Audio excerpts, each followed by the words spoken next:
Hello, the internet! It is Friday, the 17th of February 2023, and welcome back to the channel. And if you'd remember, Friday, the 17th of February 2023 was meant to be the day of NBNCo coming and running fiber to the premises. If you're not sure what I'm talking about, go and watch this playlist here. We've been documenting this process. This location has been on the list of the suburbs that our government has decided we're going to get high-speed fiber internet, something that's been long coming in this country, certainly to this location. And I'm documenting the process all the way through from that announcement until it actually is here and we're using it, mainly for giggles, because at this point in history, fiber optic internet should just be a given, but it's not. And if anybody wants to investigate the history of Australia and our internet situation, you got a long way to go, a very deep rabbit hole to go into. I'm not going to do that here. I'm here to document. Unfortunately, it's not happening today as planned, and I've got a little update. So 2 days ago, a text message came through, and I'll read it to you. Aussie Broadband, that's our ISP, and they're the ones that are so NBNCo is the ones who provide the infrastructure. Aussie Broadband is the service provider of the internet. This is maybe not the same worldwide, but that's how it works in Australia. So our ISP contacted us and said, Aussie Broadband here. Unfortunately, NBNCo put your order on hold due to a problem with their network. Sorry for any inconvenience caused. Any issues, ring 1300, blah, blah, bling, blong, blang. So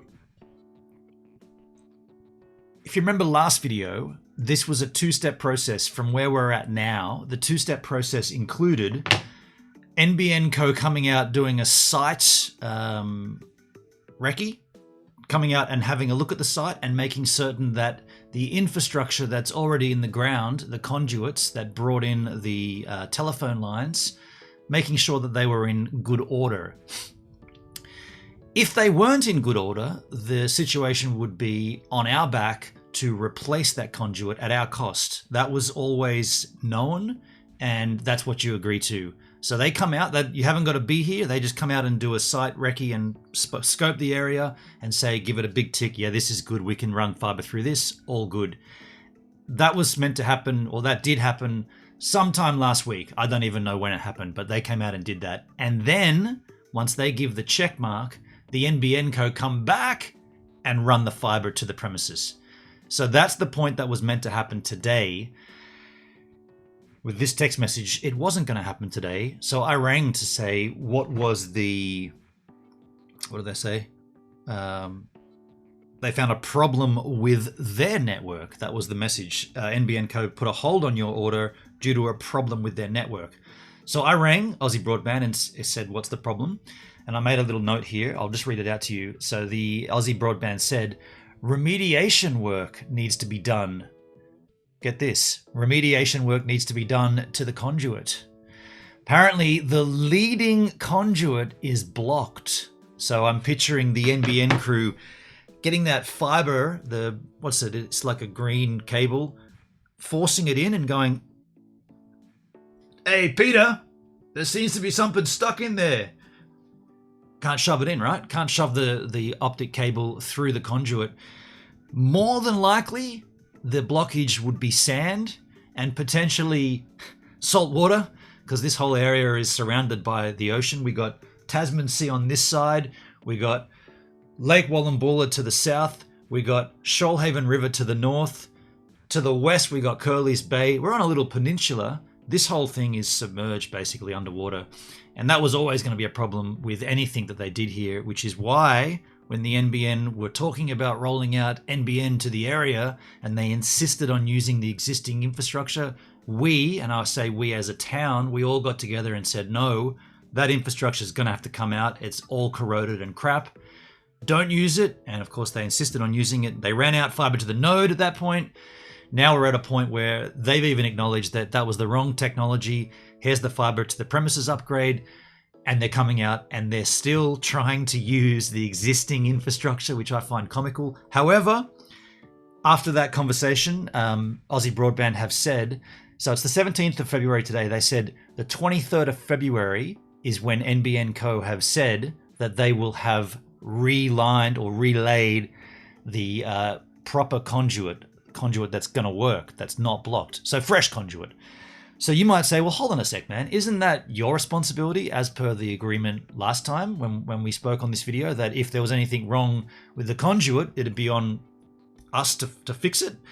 Yes, but we're talking about the leading conduit, not the one from the edge of the street, the curb, to the premises. That one apparently is fine. The one that's down in the gully, in the depth of the road, which is where this... By the way, when it rains heavily here, which it does quite a lot, we're coastal, the water runs all the way down and just sits in this big drainage sloth pit of vegetation and dead animals, and it just sits there.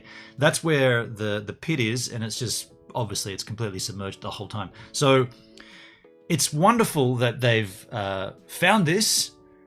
We already knew that was there, and as a town, we tried to make them understand before they wasted a whole lot of resources and money and rolled out the fiber to the node crap.